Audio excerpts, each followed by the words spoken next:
ലോകത്തിന്റെ മുഴുവൻ നന്മയ്ക്കു വേണ്ടി പ്രാർത്ഥിച്ചിരുന്ന ഒരു രാഷ്ട്രമായിരുന്നു ഭാരതം.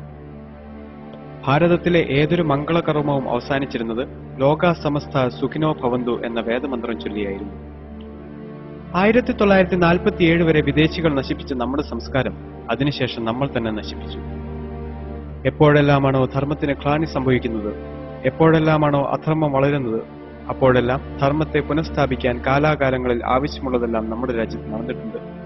അത് നടന്നിരിക്കും. അതുകൊണ്ടാണ് ഭാരതം ഇന്നും ജീവിക്കുന്നത്. ലോക ജനതയ്ക്ക് ഏത് തരത്തിലുള്ള അറിവാണോ ആവശ്യമുള്ളത്, അത്തരത്തിലുള്ള അറിവിന്റെ സ്രോതസ് തേടി നിങ്ങൾ ചെല്ലണമെങ്കിൽ ഭൂമുഖത്ത് ഒറ്റ രാഷ്ട്രമേ ഉള്ളൂ, അത് ഭാരതമാണ്. ലോകതന്ത്രവും ആരോഗ്യശാസ്ത്രവും ഗണിതശാസ്ത്രവും ജ്യോതിശാസ്ത്രവും ലോകത്തിന് ഭാരതത്തിന്റെ സംഭാവനയാണ്. AD 10-ാം നൂറ്റാണ്ട് വരെ 4 അക്കമുള്ള സംഖ്യ എഴുതാൻ അറിയില്ല എന്ന യൂറോപ്യന്മാരുടെ മുന്നിൽ അരിത്തമെറ്റിക് പ്രോഗ്രഷനും ജോമെട്രിക് പ്രോഗ്രഷനും ഉപയോഗിച്ച് വേദമന്ത്രങ്ങൾ ചൊല്ലിയിരുന്നവരാണ് ഭാരതീയർ. യജുർവേദത്തിൽ കോപ്പർ, ബ്രാസ്, ടിന്ന്, ലെഡ് എന്നീ ലോഹങ്ങളെ നമസ്കരിക്കുന്ന മന്ത്രങ്ങളുണ്ടായിരുന്നു. AD 1500 ശേഷം കണ്ടുപിടിച്ച ഈ ലോഹങ്ങൾ മുഴുവനും യൂറോപ്യൻസ് ക്ലെയിം ചെയ്യുന്നതിനും 5000 വർഷങ്ങൾക്ക് മുൻപ് ഭാരതീയർക്ക് ഈ ലോഹങ്ങളെക്കുറിച്ച് അറിവുണ്ടായിരുന്നു. AD 400 ശേഷം AD 1500 വരെ 100 കണക്കിന് രസതന്ത്ര പുസ്തകങ്ങൾ ഭാരതത്തിൽ എഴുതിയിട്ടുണ്ട്. ദശരത്നാകരം, ദശസമുച്ചയം, ദശേന്ദ്രസാര സർവസ്വം, രസേന്ദ്ര ചൂടാമണി തുടങ്ങിയ പുസ്തകങ്ങളെല്ലാം തന്നെ നാഗാർജുനനെ പോലുള്ള അതിപ്രഗത്ഭരായ രസതന്ത്രജ്ഞർ എഴുതിയിരിക്കുന്നതാണ്. ഈ പുസ്തകങ്ങളിലെല്ലാം ഓരോ കെമിക്കലുകളും എങ്ങനെയെല്ലാം ഉപയോഗിക്കണം എന്നുള്ളതിന്റെ വിവരങ്ങളുണ്ട്. കൂടാതെ സ്വർണം, വെള്ളി, tin, lead, iron, copper, mercury എന്നീ മെറ്റലുകൾ എപ്രകാരമാണ് പ്രോസസ്സ് ചെയ്യേണ്ടത് എന്നതിനെക്കുറിച്ചുള്ള വിവരങ്ങളും ഈ പുസ്തകങ്ങളിലുണ്ട്.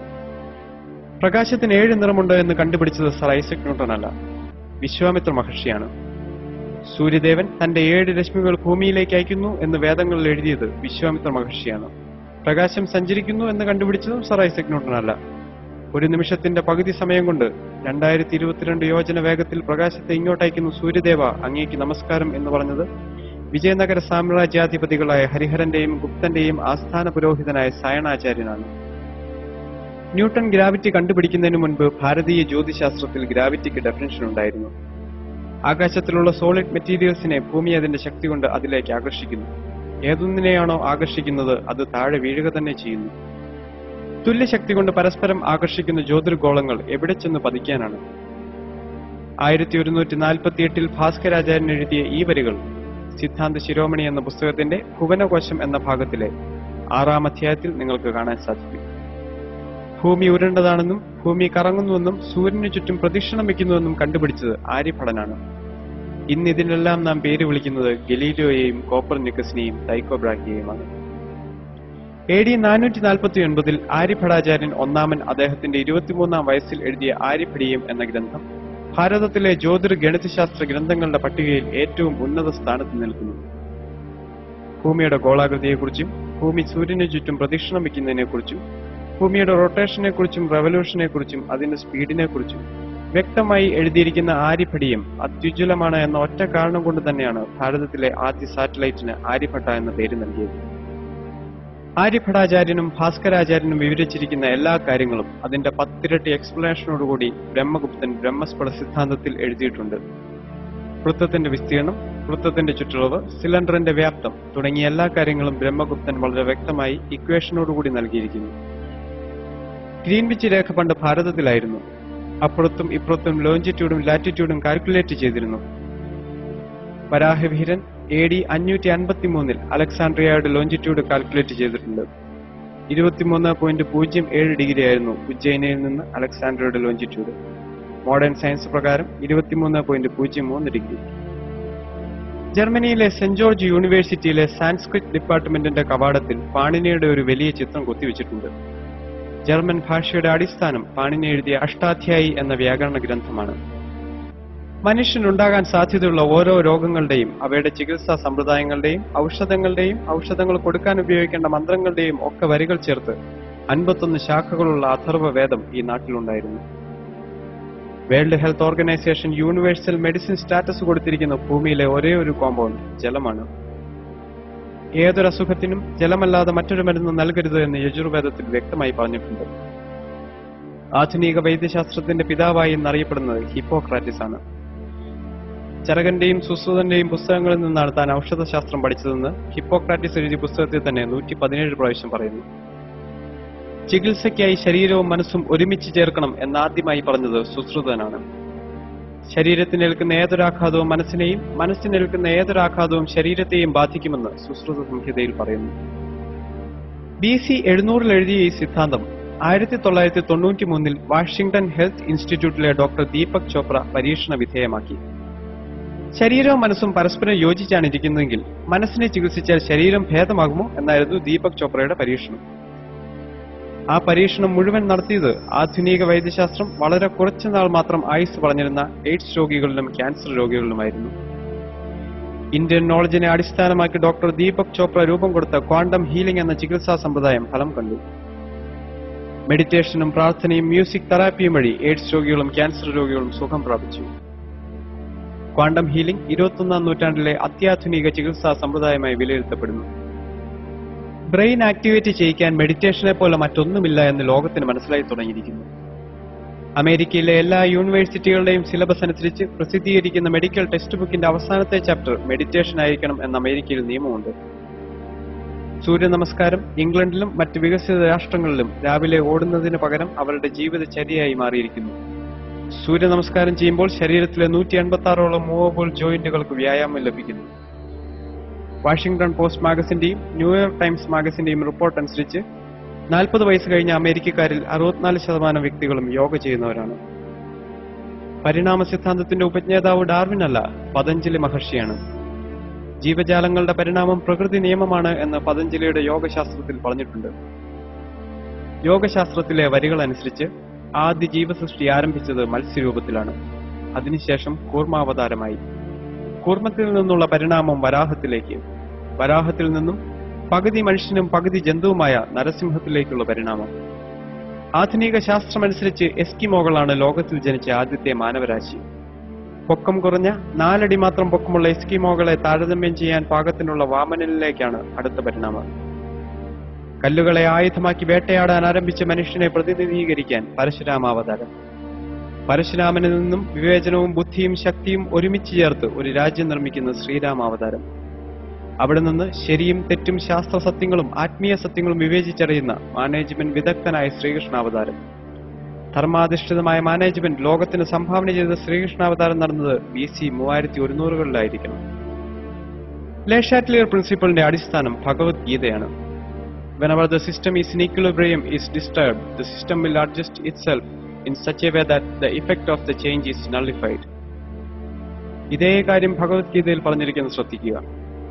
യഥാ യഥാ ഹി ധർമ്മസ്യ ഗ്ലാനിർഭവതി ഭാരത അഭ്യുത്ഥാനമധർമ്മസ്യ തത്തത്മാനം സജാമ്യഹം പരിത്രാണായ സാധൂനാം വിനാശായ ച ദുഷ്കൃതം ധർമ്മ സംസ്ഥാപനാർത്ഥായ സംഭവാമി യുഗേ യുഗേ.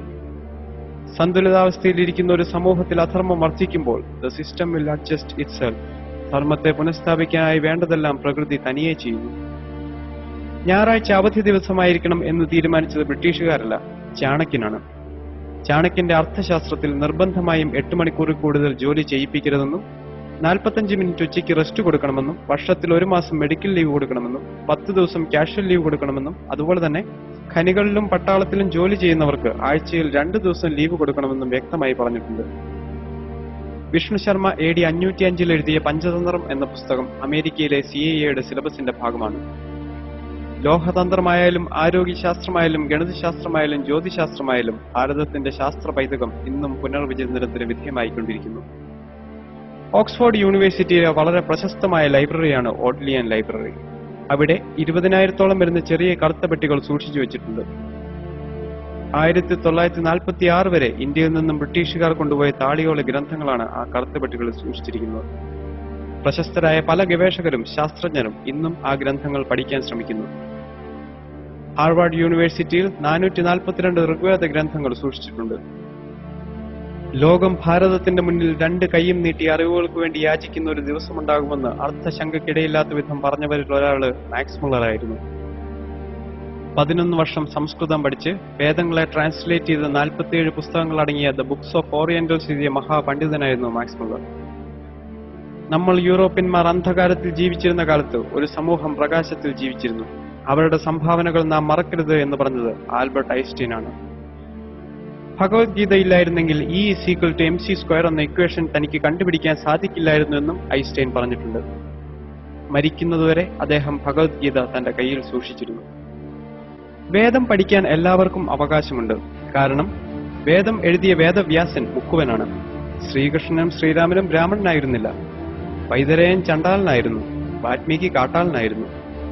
ഇവർക്കെല്ലാം വേദം പഠിക്കാമെങ്കിൽ, ഇവർക്കെല്ലാം വേദരചന നടത്താമെങ്കിൽ ബ്രാഹ്മണർ മാത്രമേ വേദം പഠിക്കാവൂ എന്ന നിലപാടിൽ അർത്ഥമില്ല. ജനിക്കുമ്പോൾ എല്ലാവരും ശൂദ്രന്മാരാണെന്നും കർമ്മം കൊണ്ടാണ് ഒരാൾ ബ്രാഹ്മണനായിത്തീരുന്നതെന്നും ഭഗവത്ഗീത പറയുന്നു. ബ്രഹ്മം എന്നാൽ വിദ്യ എന്നാണ്. വിദ്യ നേടുകയും വിദ്യ കൊടുക്കുകയും ചെയ്യുന്നതാണ് യഥാർത്ഥ ബ്രാഹ്മണന്റെ ദൗത്യം. ലോകത്തിൽ 68 ക്രിസ്ത്യൻ രാഷ്ട്രങ്ങളുണ്ട്. 60ഓളം മുസ്ലിം രാഷ്ട്രങ്ങളുമുണ്ട്. 82% ഹിന്ദുക്കളുള്ള ഭാരതം ഹിന്ദു രാഷ്ട്രമാക്കണം എന്നാരും പറഞ്ഞിട്ടില്ല. കാരണം 10,000 വർഷത്തെ പാരമ്പര്യമുള്ള ഭാരതത്തിന്റെ പൈതൃകം ഇവിടുത്തെ ഹിന്ദുക്കളുടേതാണ്, ഇവിടുത്തെ ക്രിസ്ത്യാനികളുടേതാണ്, ഇവിടുത്തെ മുസ്ലിമുകളുടേതാണ്. ഭാരതത്തിൽ ജനിച്ച എല്ലാവരും സനാതന ധർമ്മത്തിന്റെ തുല്യ അവകാശികളാണ്. അമ്മയും മാതൃഭൂമിയും സ്വർഗത്തേക്കാൾ വലുതാണ്. ആ ഭാരതത്തെ കുറ്റം പറയാൻ നിങ്ങൾ കൂട്ടത്തിൽ നിൽക്കരുത്. ഭാരതത്തിന് എന്തെങ്കിലും കുറവുകളുണ്ടെങ്കിൽ അത് പരിഹരിക്കേണ്ടത് ഭാരതമാതാവിന്റെ മക്കളായ നമ്മൾ ഓരോരുത്തരുടെയും കടമയാണ്. രോഗിയായ നിങ്ങളുടെ അമ്മയെ ആരെങ്കിലും കളിയാക്കിയാൽ നിങ്ങൾക്ക് തോന്നുന്ന വേദന നിങ്ങളുടെ മാതൃഭൂമിയെ കളിയാക്കുമ്പോൾ നിങ്ങൾക്ക് തോന്നണം. രോഗിയായ അമ്മയെ കളിയാക്കുന്നത് കണ്ട് ചിരിക്കുന്ന മക്കൾക്ക് മക്കളുടെ സ്ഥാനമുണ്ടാവില്ല. 1000 വർഷത്തെ വിദേശാക്രമണത്തിന് വിധേയമായിട്ടും നമ്മുടെ രാഷ്ട്രം മരിച്ചില്ല. നമ്മുടെ സംസ്കാരം ഇന്നും ജീവിക്കുന്നു. ഒരു ചെറിയ കഥ പറഞ്ഞ് ഞാൻ അവസാനിപ്പിക്കാം. പണ്ടൊരു രക്ഷിതാവിന്റെ കയ്യിൽ ഒരു വേൾഡ് മാപ്പ് ഉണ്ടായിരുന്നു. വേൾഡ് മാപ്പ് എന്താണെന്നറിയാത്ത അദ്ദേഹത്തിന്റെ 6 വയസ്സുള്ള മകൻ കളിക്കുന്നതിനിടയിൽ ആ മാപ്പ് ചെറിയ ചെറിയ കഷ്ണങ്ങളായി കീറിക്കളഞ്ഞു. പിതാവ് എത്ര ശ്രമിച്ചിട്ടും ആ മാപ്പ് നേരെയാക്കാൻ സാധിച്ചില്ല എന്ന് മാത്രമല്ല, വൻകരകളും സമുദ്രങ്ങളും ശരിയായ സ്ഥാനത്ത് വരാതെ വന്നപ്പോൾ അദ്ദേഹത്തിന് ദേഷ്യം വന്നു. അവസാനം ആ പിതാവ് വേൾഡ് മാപ്പിന്റെ കഷ്ണങ്ങളെല്ലാം ചുരുട്ടിക്കൂട്ടി ആ ടേബിളിൽ വെച്ചിട്ട് മകനോട് പറഞ്ഞു, എടാ കുടുത്തം കെട്ടവനെ, നീയല്ലേ ഇത് നശിപ്പിച്ചത്, ഇനി നീ തന്നെ ഇത് നന്നാക്കൂ. അച്ഛൻ 3 മണിക്കൂർ ശ്രമിച്ചിട്ട് നന്നാക്കാൻ പറ്റാത്ത പടം മകൻ 3 മിനിറ്റ് കൊണ്ട് നന്നാക്കി. അച്ഛൻ വന്ന് നോക്കുമ്പോൾ വേൾഡ് മാപ്പ് റെഡി. അദ്ദേഹം മകനോട് ചോദിച്ചു, 1ാം ക്ലാസ്സിൽ പഠിക്കുന്ന നിന്നെ ഭൂമിശാസ്ത്രം പഠിപ്പിക്കുന്നില്ലല്ലോ, പിന്നെ ഈ ഭൂഗോളപടം നീ എങ്ങനെ നന്നാക്കി? വൻകരകളുടെയും സമുദ്രങ്ങളുടെയും യഥാർത്ഥ സ്ഥാനം നിനക്കെങ്ങനെ മനസ്സിലായി? അപ്പോൾ മകൻ മറുപടി പറഞ്ഞു, ഏത് വേൾഡ് മാപ്പിന്റെ കാര്യമാണ് അച്ഛൻ പറയുന്നത്? അവൻ ഭൂഗോളപടമേ കണ്ടിട്ടില്ല. ആ വേൾഡ് മാപ്പിന്റെ പിന്നിൽ ഒരു സിനിമാ നടന്റെ പടമുണ്ടായിരുന്നു. ആ ചെറിയ കുട്ടി കണ്ണ് കണ്ടു, കൈ കണ്ടു, കാല് കണ്ടു. കണ്ണവിടെ നിൽക്കണം, കൈ അവിടെ നിൽക്കണം, കാലവിടെ നിൽക്കണം എന്നവനറിയാം. ഒരു ഭാഗത്ത് വ്യക്തി ശരിയായപ്പോൾ മറുഭാഗത്ത് ലോകം ശരിയായി എന്നാണ്. ആ ഒരു വ്യക്തി നിങ്ങളാവട്ടെ എന്ന് ആശംസിച്ചുകൊണ്ട് ഞാൻ നിർത്തുന്നു. വിനയപൂർവ്വം നിങ്ങളുടെ സ്നേഹിതൻ മെൽവിൻ സുരേഷ്.